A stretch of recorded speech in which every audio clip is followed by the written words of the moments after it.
1.30, te porté muy elegante, viste fino. Ahora que conozco un poco de su vida, me dieron ganas de hacerle un buen corrido. No se aumenten si no puedo dar su nombre, pero le dicen el primo.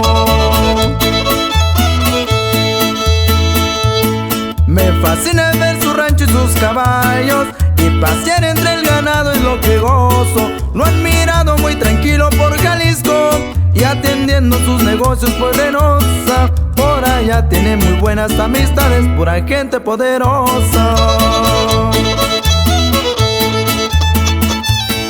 Muy seguido lo han mirado y en la orilla enfiestado con la gente que lo mira. Carnalito, no te me despegues nunca, tú bien sabes que por ti yo doy la vida. Con barbos y barbas sigo siendo el mismo. Un saludo para toda mi familia, que el bonito va para arriba. Y lo prometido es deuda. Ahí te va tu saludo, compa Tehuel y Yogo Torres. Nos vamos hasta Huilquía, el Alto Jalisco. ¡Eso!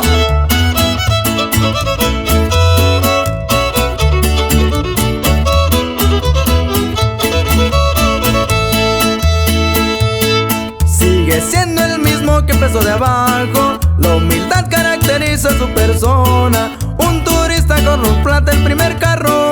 Hoy sin duda que ya cambiaron las cosas. Si le gusta o no la marca, se lo compra con tan solo abrir la boca. Lo han mirado muy seguido en la orilla, enfiestado con la gente que lo mira.